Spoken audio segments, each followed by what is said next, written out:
Good day and welcome to another episode of Voice of Nursing podcast. It's me, Joshua, the host of this episode, and today we're joined by Dina Velocci, who is the former president of the AANA and a current and specialized CRN. And yeah, how are you today, Dina? Jordan, Joshua, I'm doing great. Thank you for inviting me. This is exciting. So I'm excited to talk about my profession and what we do around not only in America, but around the world. That's fantastic. And some of our staff members here are really excited to hear of your journey being in the ANA and being a specialized CRN. So yeah, off the bat, can you tell me a bit about your role as a nurse anesthesiologist and the importance of ensuring patient safety? Sure. So we are generally the backbone of anesthesia delivery care in the United States. With over 60,000 CRNAs practicing in this country, we are the frontline people to provide, surgical services for patients. So it's critical, and especially in the rural care areas, because that's majority where our only CRNA practices. So if CRNAs were not in the rural areas, there would be no access to surgical services. So it's pretty critical.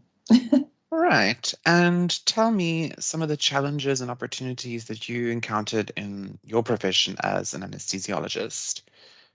So, as a nurse anesthesiologist, the biggest thing is we do have other competing providers here for the market share.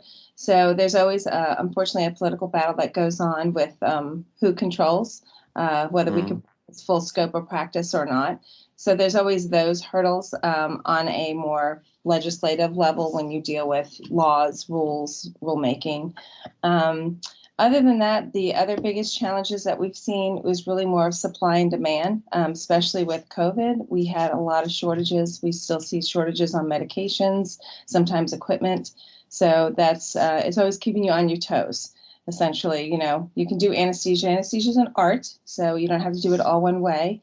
You can use many different ways to do the same and get the same outcome. You just have to be very crafty and figure out what's at your access to your hands, and then how you can provide it for your patient. And when you say it's an art, do you mind elaborating on that? Sure. Um, there's not one way of putting someone to sleep or to provide anesthesia for someone. There's a gamut of medications, from inhalation anesthetics to IV anesthetics to even regional anesthesia. Today, with a lot of our orthopedics, most of our patients are not going to sleep. We're using regional blocks for their primary anesthetic and a little bit of sedation for the procedure, just so they can tolerate laying there for a while. Versus back in the not so far distant past, we used to put people fully asleep for those procedures. So we've seen a big change in diversity in the types of anesthesia, and it comes down to the provider. What works in your hand? You can use any different kind of agent, anesthetic agent, but if you develop that nuance, everything is a little bit of a nuance. So it's like an art. So that's kind of how that all plays out. And I think one of the biggest questions we really want to know from you is, as a former president of the American Association of Nurse Anesthesiology, what were some of the key initiatives and achievements during your tenure? It was a busy year, for sure. You're president-elect and president for 2 years. So it's a 2-year period. We had a lot of big transition in our profession. We internally had a lot of changes. We did a CEO search. We got a CFO, which we hadn't had in a long time. We sold our real estate property that we weren't using. We realized that having 40,000 square foot of office space was really not utilized very well. And also our workforce went hybrid, right? So with COVID, and when it came back, we still stayed with a moderate hybrid workforce. So with that being said, it just made a smart decision to downsize in actual owning real estate and moving. So we did that. We renegotiated a contract with one of our credentialing organizations that we work with. Oh my goodness, I'm trying to think. We did a whole education program called Ascend, working with Corn Ferry, that got launched. We did a couple of opt-outs with states, helping states with some state issues. So it was a lot. I mean, there's a bunch more. I can't even think, but it was just those were the big ones, was the moving of the real estate, streamlining the organization, a lot of IT. We redid all our IT inside the organization. We were working on a website, so that was coming to reorganize a website. So there's a lot of moving parts, a lot of switches and changes internally with staff and stuff. So it was kind of crazy for the 2 years. And tell me, how does one become elected as the president of the ANNA? Well, you have to run for your state organization. So you have to have been a president of your state. So I did that. I was in Tennessee, and I did, I guess, 12 years. I was there on the state level, working different roles, whether I was treasurer, president-elect, president, or district director. And then I decided to run for the national board, and you run for a regional position. You have to at least been a regional director before you can go on to become an executive director. So I did that, and I was a regional director. And then from there, you win some, you lose some. So I ran and got vice president. I ran for treasurer, didn't get that. And then I ran for president-elect, and I won that. So, and that's kind of how my journey happened. So. And if you had to define your reign as president, do you deem it as successful? Was there a lot of movement, progression? Yeah, there was a lot internally in the organization. It was a big shift.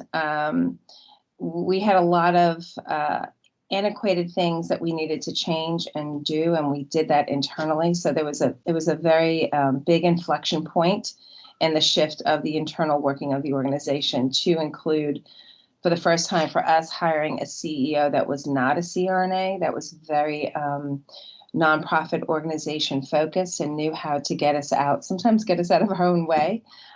So it was a real big shift in that internally, and you can see it now. You can see the outcomes of all those changes we made and how it shifted. So it opened up more opportunities for the organization to grow and be more nimble and more agile. So it was a big, tough year. Or tough 2 years of doing all that change, because it was letting go of some of the old. There's people that weren't happy that we sold the building because it was like, oh, but that's our home. It's like, yeah, but we're really not in the business of holding real estate, and when you own real estate, you have to put a lot of money in and have a plan of how you evolve it, grow it, and keep on upgrading it. And that was not done. So we were kind of getting ourselves back in a corner, owning a lot of property, but not really having a good plan of how to modernize it. So, and that creates an issue for your workforce, because then your workforce doesn't want to work in an old, antiquated building. They want to work in something new and fresh, So it was also an issue of recruitment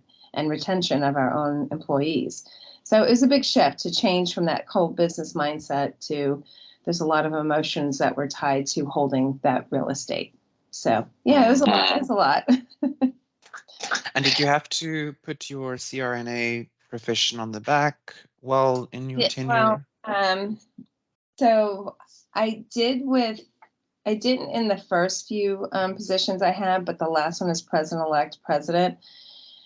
There's always been a history of targeting us in those leadership positions. If you work in a practice that has a coordination of physician and nurses, anesthesiologist. So I took the last couple of years and I transitioned to what we call in America 1099, which is where you contract yourself and you work independently around. And so I sought out small independent practices just so that I can continue to work. And then I was able to flex my schedule very easily with that, because then I made my own schedule. I gave my own availability, versus when you work for a hospital, you only get so many weeks off. You're always asking for time off. It's kind of hard. You need that more flexibility in those roles. So that's kind of how I transitioned and did it. So. And in your sort of opinion, how important are these professional associations like the AANA in advancing the interest of nurses, anesthesiologists, and advocating for that profession as a whole?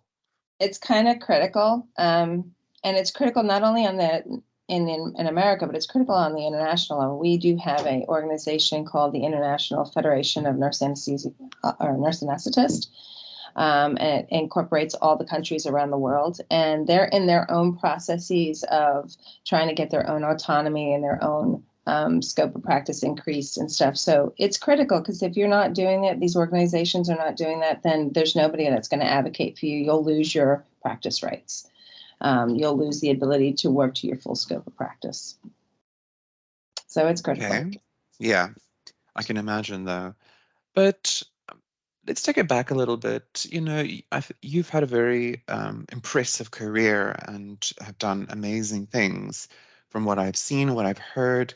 Maybe you just want to provide us a little bit of an insight in terms of how you got onto this profession and where did you start off? Sure. So interestingly enough, I was in Fort Campbell, Kentucky. My husband at the time was in the military, and I graduated with a political science degree with an emphasis on Latin American politics and space policy, and there really wasn't much to do there in Tennessee or Kentucky. So I had to figure out, transition something, and there was a girl, Meredith Pyatt. She was an OB nurse, and she would work 3 days a week. And I said, this works. I can transfer this kind of career. It would work with somebody that was in the military. I would always get seniority no matter where you move. So it's kind of seemed like a perfect career marriage to my husband, who was a pilot at the time. So I went back to nursing school. I ended up getting a job at Vanderbilt University as a nurse extern. And then from there in the ER, I actually got a job in the ER. And I was an ER trauma nurse for almost 10 years before I decided to go back to anesthesia school. And a lot of it was because you wanted more autonomy. Vanderbilt was very good at allowing its nurses to run on protocols. They're very good at fostering critical thinking, thinking outside the box. And so we had a great medical staff that really encouraged the nurses to really think critically. I didn't have to wait to a physician to come in if I was somebody that had chest pain. I knew exactly what we needed to order, so we just did it. So by the time the attending walked in the room, those things were completed and done. So we had a lot of protocols that we ran on that. We were also allowed to train to think critically. So that kind of spurred me more towards into anesthesia. You wanted more autonomy. You wanted that ability to work one-on-one with the patient. And so it was kind of like the next natural progression after being at the bedside for that long. So then I went to Middle Tennessee School of Anesthesia, graduated with my master's. I went back and worked at Vanderbilt for, another, 10 years. And then I went out to the rural area. It was a community hospital in between Memphis and Nashville, and it covered a 17-county area, and I took a night position. So I would come in and I would do anything that came in the door from 7 at night to 7 in the morning. And that was including OB as well. So that really honed your skills a little more. And then then I ended up, my kids graduated high school, and out of the state I went. By that time I was I was divorced and I was married, getting engaged to another guy. So this is a long career, but he was out of Michigan. So up to Michigan I went. And so here is where I am now, where I practice. So I kind of jump around. I like the independent stuff, and I like working at different various places. So I like the travel a little bit. So it's nice. It worked. It's a good career. I can't, it's been a very, very rewarding career. It's been tough at times. It's hard to get in. It's hard to do the work. But once you get in, the rewards are grand. I mean, it's really provided for my family, my children, and future generations. And the amount of help that I've helped so many people. It's good. It's been a very, very gracious career to me. That's amazing. It definitely seems like you've done very impressive things over the last few years. And, just borrowing from the past, I think what I really want to know is where do you think the future of anesthesiology is going especially with the advanced developments of technology and AI? Where are we headed? What are we going to be doing? I honestly believe one of the biggest challenges for the whole entire medical field is the embracing of AI and machine learning. I think we're seeing it a little bit, and we see a little bit now in radiology and stuff, that the machines are learning how to read things better than the humans are because they see so many. And that goes down to machine learning, right? It's just kind of like facial recognition on Facebook.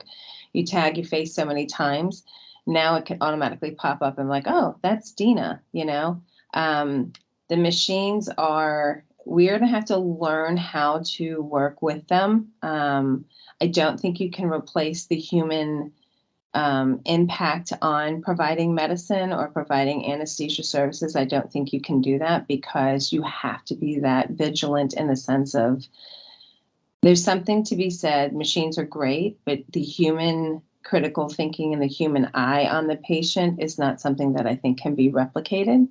So I do believe that that's still going to be a piece of it. What that's going to look like in the future, who knows? I know they've got, you look like now, I think it's Daimler Chrysler in Germany that has 18-wheelers that they're trying out without using people driving them. They're letting the machine drive them and the driver's remote. Do I think anesthesia will ever get to that? I think it's going to be a hard sell for people feeling safety and comfort. But could it technically be done? Maybe, I don't know. But I do think a lot of that technology, the changes that are coming down the road, I think every single one of us, not including nurse, physician, whoever you are, we're all going to have to rethink how we provide services, because I think it will change. Technology has changed so much in the past 15 years on the impact on everything, even to include charting.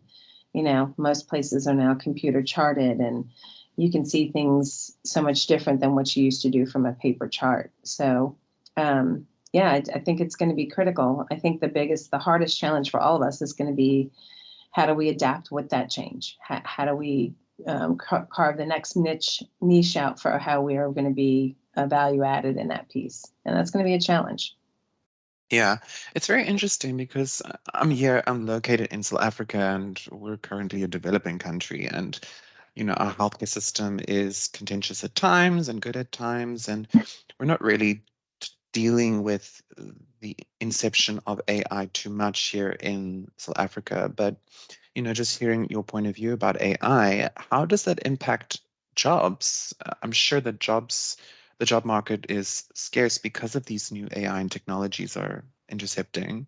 So it hasn't really impacted jobs per se on the clinical side. I would say administratively, with the changes in technology and platforms, I think organizations have been able to streamline that down. What that would look like clinically down the road, not really sure yet. I don't think anybody really knows. I mean, I could always guess. I mean, could there be, we do have critical care ICUs that are managed with telehealth, telemedicine. That's the one thing that COVID did do, when there were all the barriers of, for us, interstate commerce between our states. Basically where the money's going to go, essentially.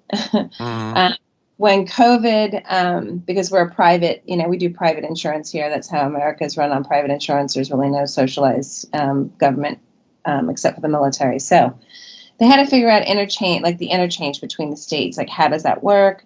If you got a practitioner that's in this state, but then they're seeing patients in this state. COVID kind of changed all that, because we needed to do telehealth and telemedicine because it was so critical, because nobody could really be in person anymore. So they kind of figured that out pretty quickly. And that's kind of here now. So you've got this whole telehealth piece, and they've been doing it in ICUs, where you've had critical care intensivists that will remote into a rural ICU to give them input. That's great, I think, for those kind of cases. I think anesthesia, when we call for help, we physically need another pair of hands there. I don't need someone to tell me like, oh yeah, that's a difficult airway. Yeah, no kidding. I know that's a difficult airway. What I need is another pair of expert hands, whether it be a nurse and anesthesiologist or a physician anesthesiologist. I just need a pair of expert hands to help me through the critical period. So I don't think AI can have an answer for that, for sure. However, monitoring, could it change where there's more central monitoring? Maybe. I just don't know if people are going to be very open to seeing somebody physically out of the room and doing a person, and watching over a person under anesthesia. I don't know if that would be a very acceptable thing at this time. It's changing a very cultural norm, and it would be right now. It's like considered completely taboo to do that. Could that be challenged? Could that thought process be changed? Sure, it totally could be changed. We've got physicians that are doing robotic anesthesia or robotic surgery. So they're not physically on the patient, it's the robot that's there, but yet they're still inside the room attached to a machine that they're doing the whole mechanics of surgery. So there's the starting. You can see it. You can see it happen. How hard would it be for that surgeon then to be in another country? And yes, you have to worry about the remoting of in and stuff. But what could that technically? Could that person be in another country and still providing services and the staff's there? Technically, yeah, it could happen if you have, sound IT, and that you're not going to have disruptions in your internet. Sure, could it happen? It sure could happen. But you'll need a surgeon standing by that if that doesn't work. You have to open. So again, there's working out the little nuances of all that, but it's not to say that it isn't a possibility. It's just depending on what the public and what the whole healthcare industry was willing to accept and will take and do. So.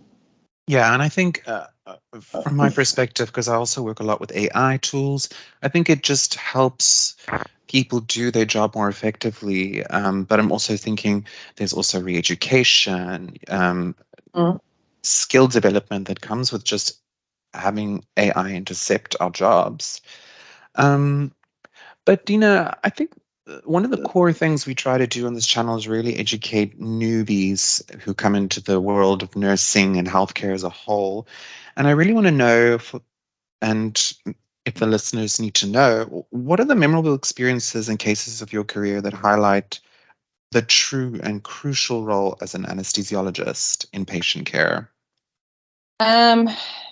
Well, speaking for a nurse anesthesiologist, the biggest thing is when you're taking a patient that's in a really critical situation, or they're facing a pretty tough surgery for whatever their medical situation is, and that you're able to alleviate that stress, saying, hey, look, I'm going to take care of you for this little bit of time. We're going to have a little round trip ticket, and you get to have a little bit of paradise and dream how you want to dream. You kind of make them forget why they're there, and get them through it so that when they wake up, they're actually comfortable. They got it done, and then you kind of put them in a good spot. So it's that human. I think it's always that human touch. It's that humanity that you have to take care of somebody else when they're not at their strongest. I think that's even true for nursing in and of itself.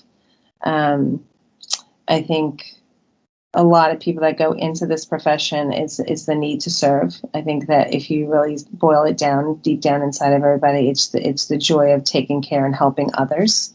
And that's something that is kind of a gift. Not everybody is wired that way. I think some of us are wired a little more, and you become that eternal caregiver. So depending on whatever role you do in nursing or whatever, it's that taking care of somebody when they're down. You're their shield, and you protect them and help them through that hard time. So I think that's the biggest thing in the whole profession in and of itself. And then the other thing I would say, given what everybody's gone through, I think we need to do a better job. And I'll say this to all the young ones: make sure you take time to take care of you, and that you do self-care. Being a caregiver, even though it's not in your home, but you're doing it as your job, it still can take a toll on you. It still can be tough. So I think it's very critical that we weave in, as good as we take care of our patients, we also need to take care of ourselves just as well, because then you won't be good for anybody if you don't take care of yourself. And I think that's something that's always missed. I think in the past, we were always very bravado in saying, oh, look at me, I've done this, this, and this. I've beat myself up, like it was almost like a badge of honor. And I think that whole mentality needs to go out the door. And I think we need to take care of ourselves and take care of our nursing colleagues, because it's tough. It's not easy to take care of somebody who's a lot of patients that are sick and they're not in the best of mindset. There's a lot of there could be a lot of hard things that could happen. So It's always good to make sure you take care of yourself. Mm. That's what Do you think it takes a certain type of person to take on this role? I just wonder because sometimes I hear when I was on university and I had some nursing friends, they glamorize this occupation, but I'm starting to discover as I talk about this profession that it's not as glamorous as people have made it out to be when they're young. I mean, and I understand how it's glamorous when you're first starting out. My daughter's in nursing school, so like everything is like a great day. Like she's like, oh my God, I got to do that. It is that love affair you have going into taking care of people and the reward you feel inside when you do something like that. I think that's the allure, and the why you see people that will say it's so great, because it makes you feel good that you take care of patients. And I do think it's a certain type of people. I think not everybody's a caregiver, and that's okay. That's why there's nurses like I said that are out there. Not everybody can do what we do. Not everybody can do what I do or want to do that, and that's fine. But there's other roles that people do that I would have no desire to do myself, or that would not fit for me. So I think it's just where it fits with your personality and your makeup, and what you like to do. So I do think it takes a certain kind of person to do a really good job and be a nurse. It's not as easy as one would say. But it is a very noble profession. It's known as one of the most, every year it gets known in America as one of the most trusted professions, because you have to be brutally honest with everything you do. And there's no room for error, generally, because you can't. And if you do, you have to be able to stand up and say, I made a mistake. This is what I did. So I think it gets a lot of that respect, because you have to be so transparent, so honest, and so raw about it. And I think one of the things I really also want to ask you is how do you maintain a work-life balance? I know that I've been reading a lot about American short staffing, and it's quite a critical thing at the moment, globally, I think. And since the pandemic, it's been insane. So how do you maintain that work-life balance? Well, I'll be the first to say I'm horrible at it, because I work too much. I work a lot. I always have. Um, I've done a little better in the last coming years of balancing it a little more. Sometimes yes, sometimes no. I will take days off, where I'll like I actually took my recertifying exam, and I could have took the test and went back to work. I didn't. I took a couple days after it just to relax and just say, okay, I'm going to treat myself. So I think COVID has brought a lot of that into the forefront of people.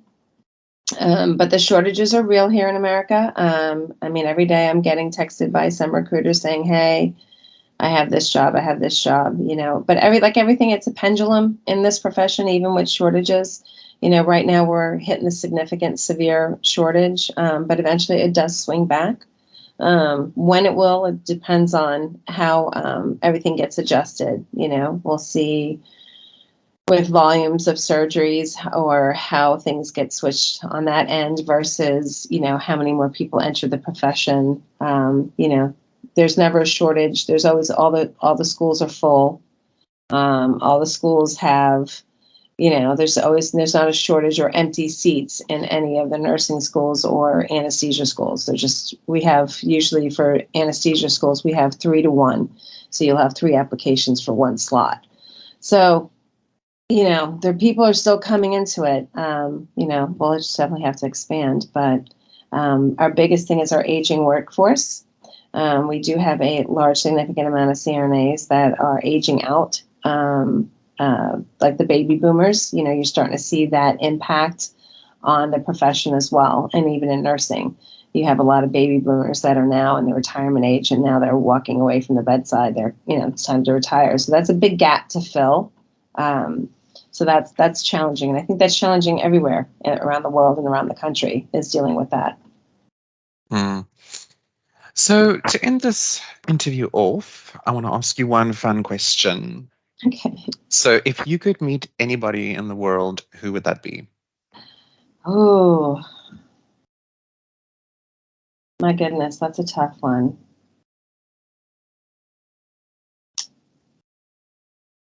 Um,